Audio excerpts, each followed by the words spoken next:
But when you think about what you actually do when you're in an in-person event, you don't really interact with other people very much. And so in a strange way, the digital format actually creates more opportunities for community and interaction than the in-person opportunities do. The in-person events do sometimes. Welcome to an interview episode brought to you by the Arts Management and Technology Lab here at Carnegie Mellon University. My name is Andrew Wolverton, the Interactive and Technology Manager. Joining us today to talk about live streaming in the theater industry is Jim McCarthy. Jim McCarthy is the co-founder and CEO of Stellar Tickets and Goldstar, a company that sells millions of live event tickets to millions of people on behalf of more than 5,000 venues and producers each year. An e-commerce veteran, Jim has spent his entire career in high-growth businesses and likes to share his knowledge and insights with others. He's the editor and main contributor to sellingout.com, a website for live entertainment and arts marketers. And finally, he's the curator and co-founder of TEDx Broadway. Jim, thank you for being with us today. So I'd love to get a little bit more insight on what you do on a day-to-day basis and how things have been going for you. Well, I'm running Stellar on a day-to-day basis, which is a hybrid online platform for people who understand the opportunity that digital live entertainment and arts represents. And, spent the last 20 years running Goldstar, selling a lot of tickets to a lot of live entertainment and arts. So we're in the middle of, or I should say the beginning of a new industry, which is the digital live entertainment space is new. And we're a new company in a new space that I think has just tremendous growth potential over the years and decades to come. And every day is a new adventure in that area. So for those who are maybe not as familiar with digital events, could you explain how digital events should be tailored to digital audiences? How is it different from live events, in this ways of interactions, the styles of the show, what is needed to have a successful digital and live stream event? The main thing is that you can't just stick a camera in front of an in-person event and say, oh, it's a digital event. I think that's really, I really believe it when I say, I really mean it when I say that that's 80% of the battle. Because as soon as you see the distinction between filming something that's happening anyway and creating something that's designed to be watched by people, both in person and at home, as soon as you see that, you start to realize the kinds of things that you have to do a little bit differently. So you're first of all, you're shooting it for the screen. You're not just shooting it, right? One of the things that comes up is like, well, there's archival footage, but it's not the same, right? An archival recording is meant to just record what happened, but none of us really watches, you don't go to Netflix and watch archival content, right? Someone has put time and effort into making it work for the screen. And the second thing is, roughly speaking, is that the best digital or online events are ones that create a sense of place and a sense of time, where you're there with other people, you're interacting potentially with other people, but at a minimum, you have a sense that you're experiencing something that's happening with somebody else, just the way you do with an in-person event. Right. So it's about creating a sense of community through this online space. And do a Stellar, correct me if I'm wrong, I believe you guys integrate sort of chat features as well. Yep. For audiences. How does that work successfully? I mean, what's so interesting about audience chat is that sometimes, for an hour before the event starts and the stream lobby is open, people come into it, and the people who are interested in chatting go into the chat, and I think they get as much or more out of the experience, maybe not more. They get a lot, I should say, out of the experience of just being there with other people, talking with other people, often about their passion for the show or the content that they're about to see. We've just watched it, we watch people keep themselves very engaged and entertained both before and after the show. I mean, there's shows where people stay in the chat for an hour afterwards, and they're talking about what they just saw, or they're just talking to each other or whatever. And, even during the show, it's this kind of thing where it occurred to me, people talk about the in-person experience a lot. And I love going to live theater and music and everything else as much as anybody, probably more than most people. But when you think about what you actually do when you're in an in-person event, you don't really interact with other people very much. They're there and you're there and you hear them and you see them. Right. But you don't, I mean, I don't know about you, but I don't tend to, strike up a conversation with the person sitting next to me, or at least a meaningful conversation, if I'm in the theater or something like that. And so in a strange way, the digital format actually creates more opportunities for community and interaction than the in-person opportunities do the in-person events do sometimes. So that's an interesting when you think about it as a creator, when you think about it as a theater maker, for example, which I'm looking at your t-shirt and I'm seeing the word theater maker, you really do have a better point of entry, a better way of leveraging the idea of people interacting and getting something out of the presence of other people besides just seeing and hearing them. Right. And so, as we are moving back into in-person events, it's kind of interesting. I was reading the Goldstar's readiness to return surveys, and as the numbers keep going up and showing, I think it's 71% in November of Goldstar subscribers were saying that they're ready to return to in-person events. So what is, I think you kind of answered a bit about, what is the argument for live streaming? What's the argument? Well, so the example that I always like to give is this, and you're a theater guy, so I'll do a theater example. I think maybe you have an opinion on this. Do you have an opinion, or do you know, what would you call the best small theater in the whole wide world? Have you got an opinion on that? The best small theater in the whole world. I mean, I would say it's probably the community theater that I grew up with. Okay, fair enough.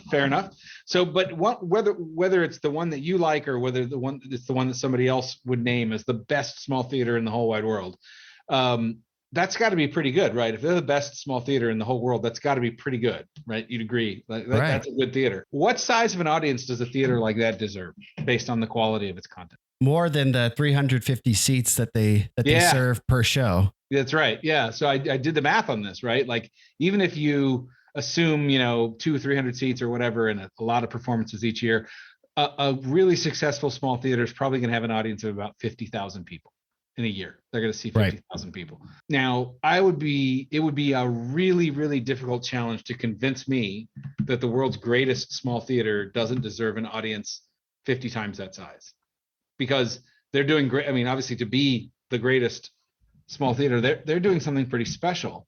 And so in a way, we already sort of understand this intuitively. Digital and online enables a great creator or organization to extend their audience all over the world, and to extend it without the limits of just who happens to be, in their neighborhood or who happens to be in their city. When you're doing great work, of course, you want an audience as big as possible. It's hard to serve an audience like that just within person. I mean, it's certainly special to be, in a theater, but it's also special just to participate in something that you'll never have a chance to go to, right? Like if the only people who ever watched professional basketball were the ones that made it into the arenas, there'd be a lot fewer basketball fans. It'd be, there's just no reason to put that sort of limitation on there, because we have the tools and the technology and the know-how to do it now. Right. One of my dreams would be to have Freestyle Love Supreme streamed, live every night for millions of people around the world, and a show such as that where it is interactive, with audiences, improv, especially. Personally, I think that would be a show that would have a tremendous amount of success being live streamed. And again, as you mentioned, just that interactive community that type of show allows. Yeah, that's right. And there's a lot of different ways to do it. I mean, someone might look at it and say, well, I don't want to do it every night. Well, that's okay too, right? You could have one a week or one a month or a couple times on a tour or whatever it is, right? There's a lot of ways to come at this where you're not just replicating the model of being on stage in an in-person venue. You're looking at it and saying, well, if I think of it as just cultivating an audience that's not necessarily in the building, what do I do? Like, what's the right way to do that? And people are going to come up with different solutions for that. Some of them will say, well, I want to do, one special broadcast on a 4-week run, or some people are going to do, every night or whatever it is. There's a whole bunch of ways to come at it. And the other thing that I think is worth talking about is the idea of a show that's not just, I make a distinction. So here's something I would say. We're talking about hybrid events. We're talking about events where there's an in-person audience and you can watch it online, right? Right. Hybrid events are very exciting because they come in a couple of flavors. So here's something that people might want to think about. One kind of hybrid event is what I call the ride-along hybrid event. And what I mean by that is there's an in-person event that's happening, and you could say the main thing is the in-person event, right? And you're making it possible for people who aren't there to be able to experience that event. I call that a ride along hybrid, where you get what I'm saying? Right. Yeah. The other kind is what I actually think is maybe even more interesting in the long term, is the online first event, where you create the event and you can have an in-person audience, and that could be a really important and exciting aspect of it, but that it's designed fundamentally to be an online event. Right. Exactly. With a worldwide audience, right? There's that, and that with that, you just start to go like, okay, well, instead of thinking of it sort of working backwards from the in-person event going online, you can also look at it and say, let's start from a blank screen and build an online first event that has an in-person audience. And that to me is very exciting, because this is where, if someone, maybe not Freestyle Love Supreme, or maybe Freestyle Love Supreme, but somebody like that could literally have, a Saturday night show that is improv and that changes every time and has different people and all the things that you identified with Freestyle Love Supreme, but it's natively an online show and goes from there. It's an extremely exciting concept. And then being one of the 200 people who gets to sit in the room when they do it would be even more exciting, right? Because there's 50,000 people watching it at home and 200 people watching it in the venue. So that's very exciting to me. I think somebody's going to innovate that. Many people will innovate that and be extremely successful with it as time goes on. But I think we're seeing a lot of that success, on Twitch, Facebook, gaming, YouTube Live. A lot of people think Twitch is just for gaming, but there's a plethora of non-gaming platforms. I believe in 2020 there were 2.9 billion hours of watch content for non-gaming content. Yeah, that's an astounding amount of time for someone to sit there on a digital platform and just kind of watch somebody talking or doing whatever interactions. Yeah, you're right. The Twitch has sort of proven that this is viable. Where I think that the next opportunity is for, in some cases, bringing a little more to what you're watching, right? Like I know people love watching people game or talk or that kind of thing, but and when I think about the theater makers out there, the live entertainment creators, they are generally better at making shows than the average Twitch streamer. Right. So that hopefully, yes. I think they are, right. And if they're not, then, and I'm not saying, look, I'm not looking down my nose at Twitch streamers. They're doing something that people want, but I take that as a signal to those who focus on being able to create great shows that there's an opportunity here. Right. And I think you can't be afraid of that opportunity. So is there something to be said about offering free live streams versus paid live streams, such as how Twitch is interacting with their audiences? They, you can subscribe to them or you could sit there and watch for free. What's your opinion on that? I think it's got to be a marketing mix, right? You got to think about what works to achieve your goals. One of the things you can do in Stellar and other places too, but one of the things that Stellar enables is you can have simply have subscribers to your video content. So you could have paid subscribers who get access to something that you decide to put out on a periodic basis. And so rather than thinking of it as a ticket sales model where people pay every time they kind of go through the turnstile, so to speak, they're just in for $5 a month or $6 a month, and however often you produce content, they have access to it and you grow that base. That's another way, right? I also think that there are all kinds of avenues to free to the consumer but sponsored content that you could do, right? There's a whole bunch of opportunities in that, or a combination, right? So you can imagine free content that sets up a paid event that people, there's some distinction between the free and the paid content. And to build an audience, you might use free content and then you turn to the paid content when the time comes. So it really isn't one thing, it's really a medium that I think the main point I would make is that live entertainment creators, theater creators, people who promote music, whatever, they have this giant new capability on their desk in front of them, and they need to really put their hands on it and start to work it and see what happens and see what they can do and take it very seriously. I think the worst thing that people can do is disrespect the medium in some way because they don't understand it yet. Right. It's new, it's novel. We became aware of it during the pandemic because there was no way to gather in person, but don't let that fool you, right? That it's not really a stopgap. We stumbled onto this thing as a stopgap, but in truth, it's a supercharger for what you can do. Whatever your ambitions are as a live entertainment or theater creator or arts creator, this can be a supercharger for those ambitions. And so it really makes me think, given the potential that we have here, how do these smaller organizations, smaller theaters, how are they supposed to get those numbers? To have thousands of people, does the platform in which they are using matter, whether they're running it through their own website, whether they're running it through Stellar or, on any other type of streaming sites? How can organizations use this, and what are the best practices for them to gain a larger audience? Yeah. There's so many different answers to that depending on where you are.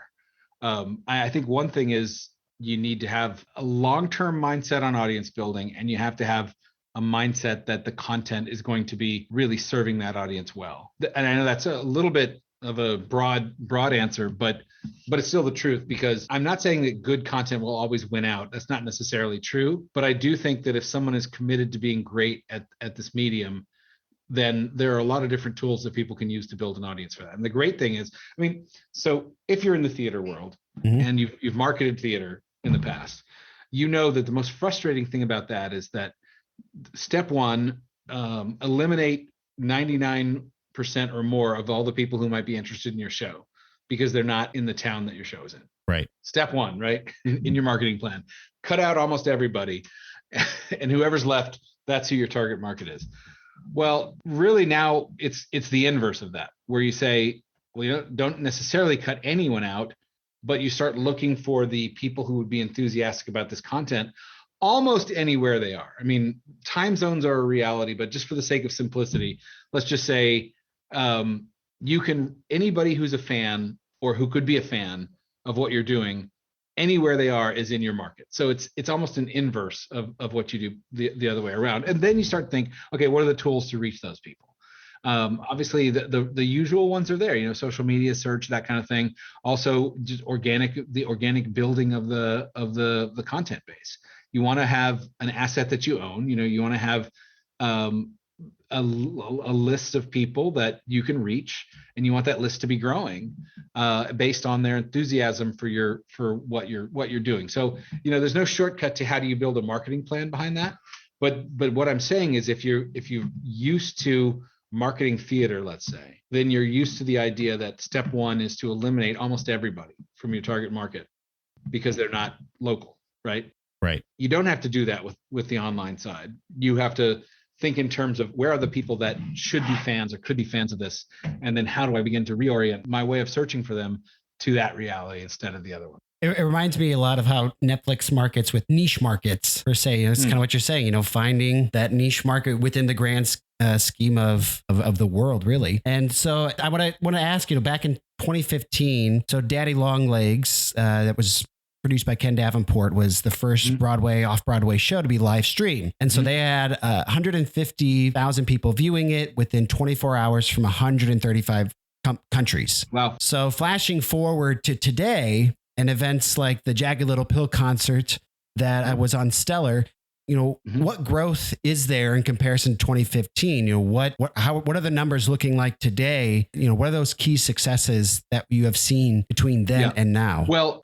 when Ken did that show, I had no idea that it reached that many countries. That's amazing. It was the only thing it was newsworthy in and of itself just for being there. He's always, one of the first people to do anything. Right. That's Ken. Now, as you point out, millions of people are watching live streams every day, right? Like even if it's outside the realm of the kind of world that we live in. I don't know what the exact number. The last time I looked, it was something like live digital content, not like Zooms or whatever, but live digital content had grown something like 20x since 2018. And so my call to the live entertainment creator world is get in on this. And there are a lot of people doing this. A lot of people got into it because of the pandemic. And my call to them is don't neglect this opportunity. That the pandemic opened a door and it's sitting there, right? The business model of theater and the business model of live entertainment is an okay business, but it's got a lot of negatives to it, right? Including the capacity of the theater and the difficulty of reaching an audience that's not local. But this opens the door to fixing or addressing those business model challenges. But it requires a lot of, I find that actually it's less of a challenge for younger people. It requires a certain amount of just saying, okay, maybe things will be different in the future than they are or they have been up to now. So we're going through this weird thing where some people who were in the online space 9 months ago are out of it temporarily because they're fighting like hell to get back on stage. Right. It's very understandable. But I think that, if the live entertainment or digital live in entertainment and arts does not emerge over the next few years, it'll basically mean that as an industry, we missed the giant opportunity that everybody else is capitalizing on. And I don't think that's going to happen. Right. I think it will be capitalized on.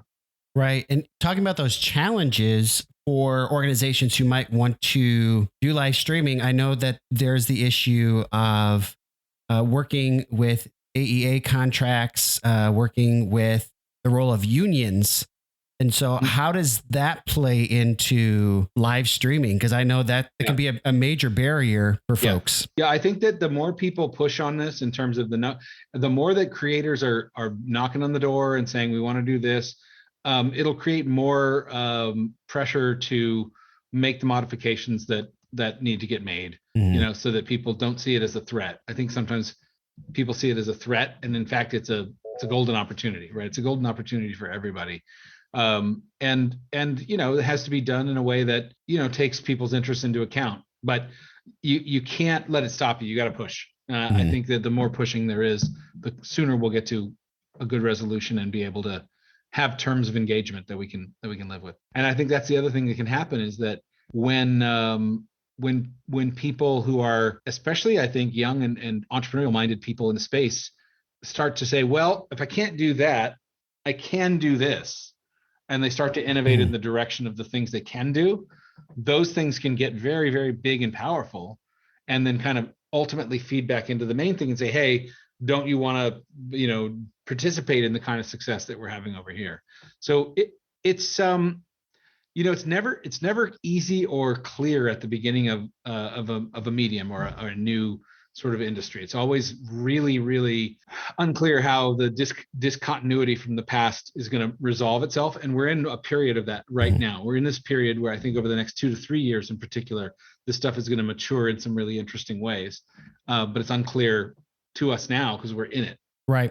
It's a blue ocean market really for us to be able to kind of set the terms and set the norms of how this will look, what this will look like, and how it will shape out in the next, I think, 5-10 years here. Yeah. Just like you said, to see whether if this is something that, fizzles out and something that we missed out on, or see how we can capitalize.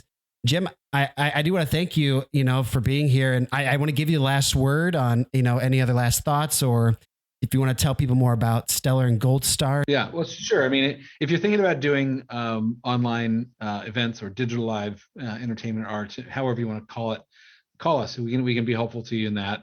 Stellar is built to be a platform that does the ticketing and streaming and a bunch of other stuff for people who are serious about hybrid opportunities, in particular, people who are doing a lot of stuff and want to cultivate an audience for their digital content and in a way that's also potentially hybrid to an in-person space. But I guess my main thing is to say, this is a big opportunity, and it's a little bit of an unknown. It's a lot of an unknown, and it's maybe a little bit scary to people who have a good grasp on how to do the in-person part of the business. But don't be scared of it. It opens doors that have been closed, for people in the live internet. It opens the doors for people to get paid better, do interesting work, lead the culture, have creativity emerge in a new way, reach a bigger audience. It's like every good thing that you want.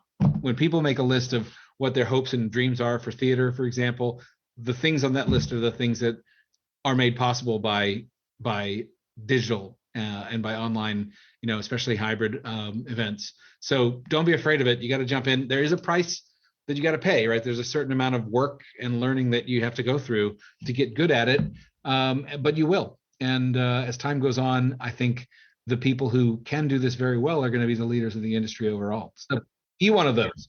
That's my message. Well, thank you, Jim, for opening the doors, as you so well put, opening the doors to this digital world. Cool. And thank you for joining us today. Thanks for listening to this interview episode brought to you by the Arts Management and Technology Lab here at Carnegie Mellon University. And let us know what you thought by visiting our website, amp-lab.org. That's amt-lab.org. Or you can email us at ampedlabcmu@gmail.com. You can also follow us on Twitter at Tech in the Arts or on Instagram, Facebook, and LinkedIn at Arts Management and Technology Lab. Thanks again for listening. If you found this episode informative, educational, or inspirational, then send this to another arts aficionado in your life. We'll see you for the next episode.